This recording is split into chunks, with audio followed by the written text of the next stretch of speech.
Madukise uJesu Kristu.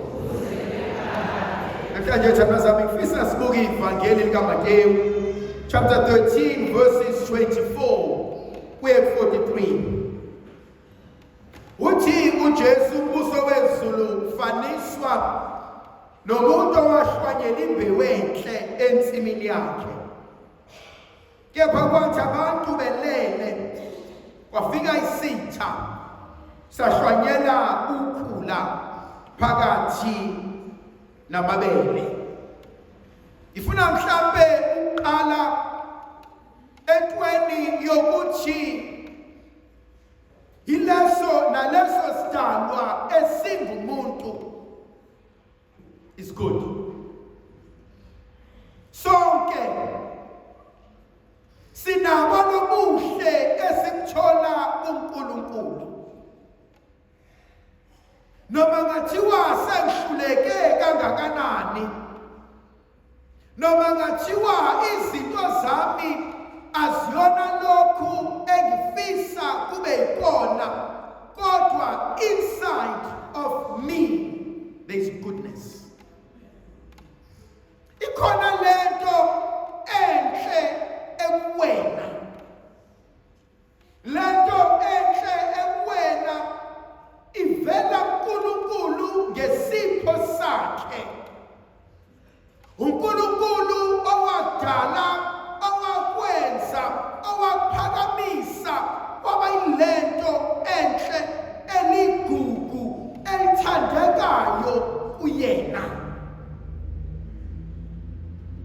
Kwesinye isikhathi sibuka ukuhluleka kwethu, kwesinye isikhathi sibuka iphambeko zethu, kwesinye isikhathi silalela abantu abasitshelayo ukuthi asimsebenzi walutho, kwesinye isikhathi sibuka izinto ezenzile zangaphumelela, and we feel ukuthi we are worthless.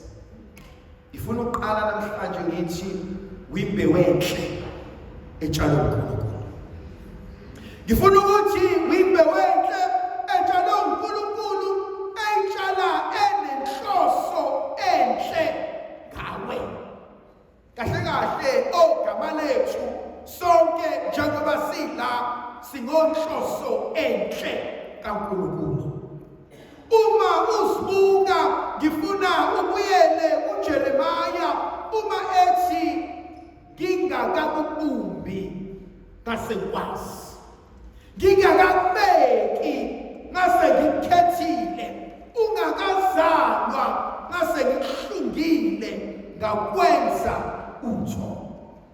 Ifisa ukuba sibuke encwadini kaJeremaya uma ethi ngiyalazi icebo enginalo ngawe, ngiyalazi iphupho enginalo ngawe, ngiyayazi imicabango enginayo ngayo. Ngiyafisa siye encwadini umpostoli Pawuli ethi inhlupheko zamaneno aziyakufaniswa nenkazimulo uNkulunkulu asibekele yona.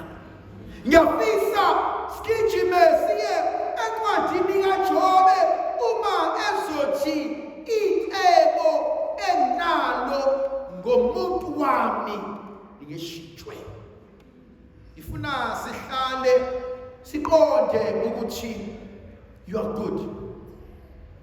Awujabulisa uNkulunkulu ngobuwena, awujabulisa uNkulunkulu ngezinto zenzayo, awujabulisa uNkulunkulu ngezinto nazo, awujabulisa uNkulunkulu ngekhaya ovela kulona, umjabulisa uNkulunkulu ngokuba uwena, because uNkulunkulu makes no junk. Point yami yesibili ithi uNkulunkulu unembewu enhle ayitshalile kuwena. Khona iphuzu elake lashiwo noma indatshana eyake yaxoxwa umdikoni esawubrother esewufana namhlanje umtshali.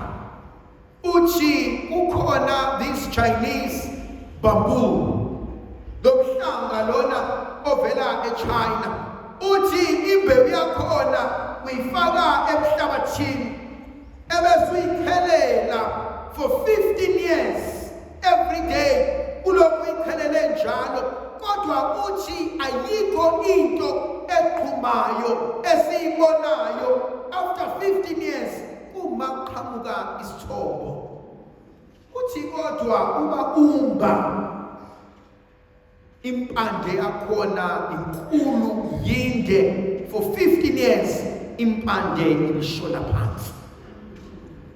Mhlawumbe ufuna ukuthi wena izwe aliboni, mhlawumbe nawe awuziboni, mhlawumbe nohlala nabo have given up. Uyazi khona abanye abantu ehlala nabo uthi bona uyazi bengifisa ukuzama ukwenza ukuthi athi omunye why bother ngoba every time uzama uyahluleka.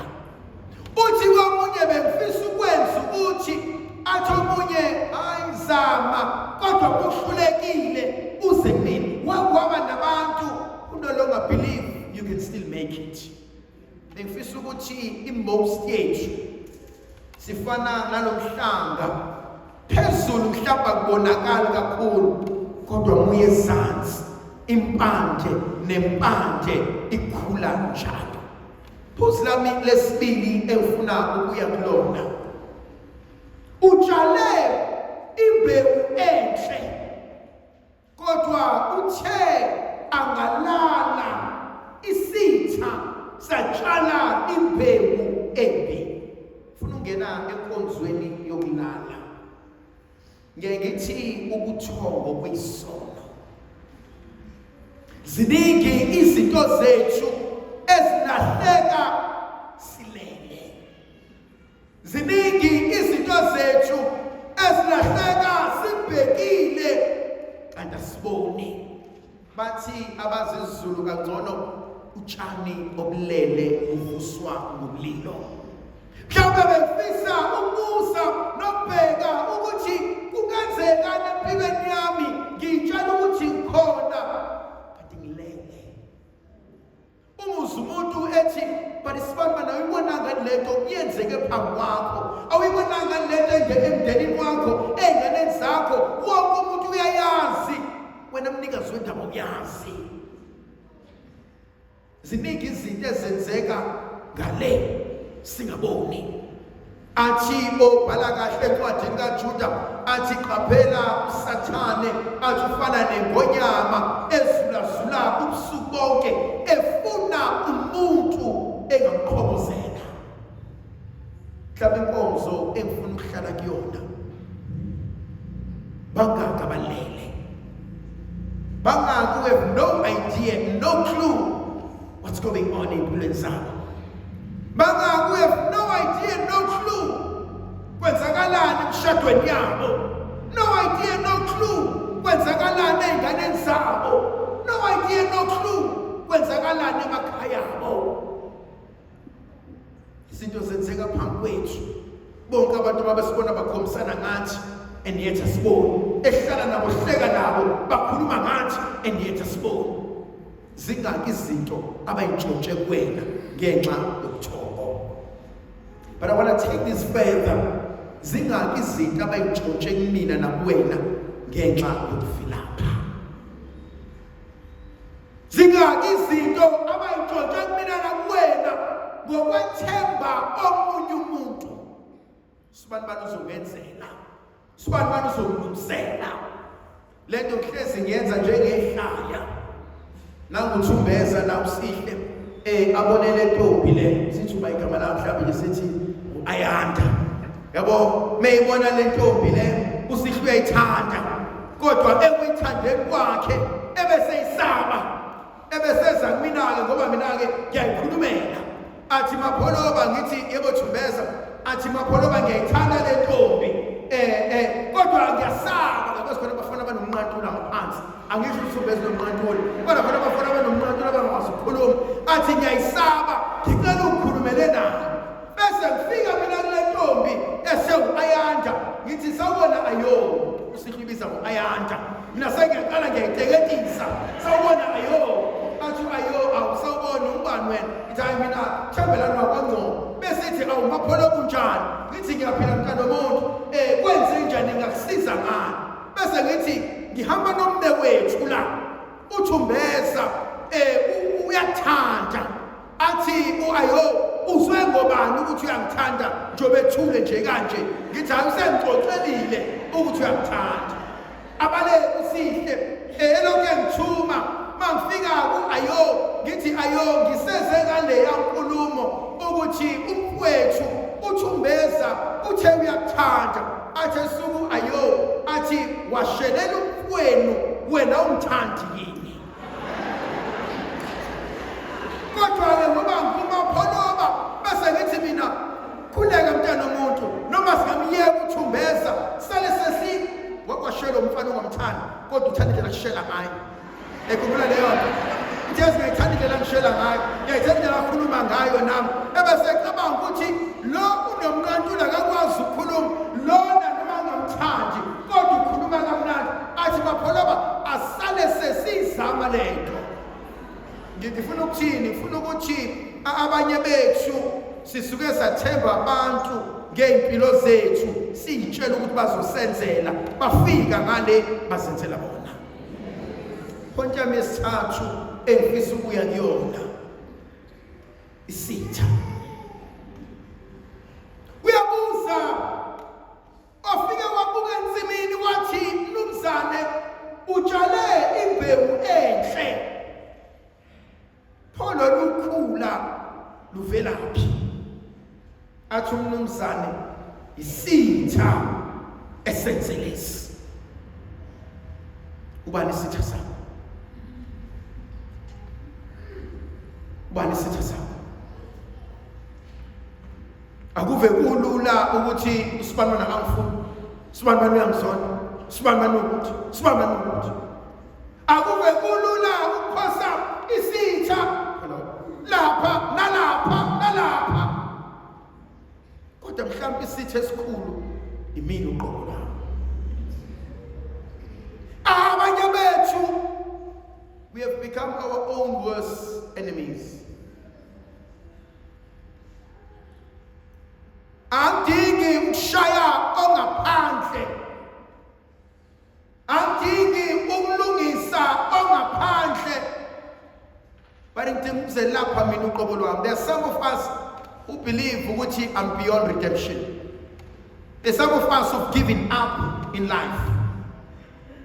There's some of us abangasazi bafunani, they just exist. Bayaphila nje. They have no dreams, they have no hopes, they have no ambitions. Abanendaba nempilo. But emncane lo muntu. Uyakhula lo muntu. Uneyingane lo muntu.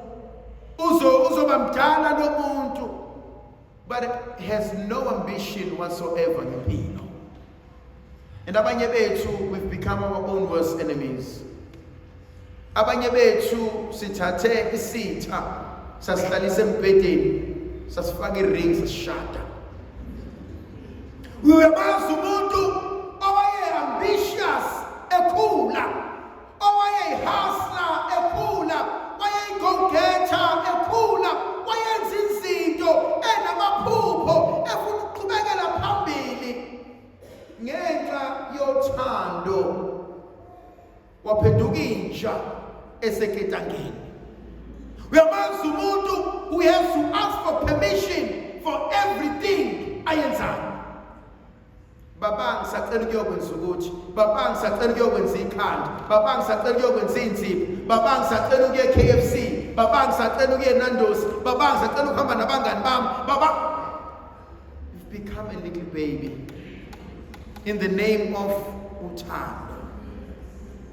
Uyamazi umuntu wesilisa ongasakwazi ukwenza lutho, ongasakwazi ukuyicabangela, osephenduka ingane yala ekhaya.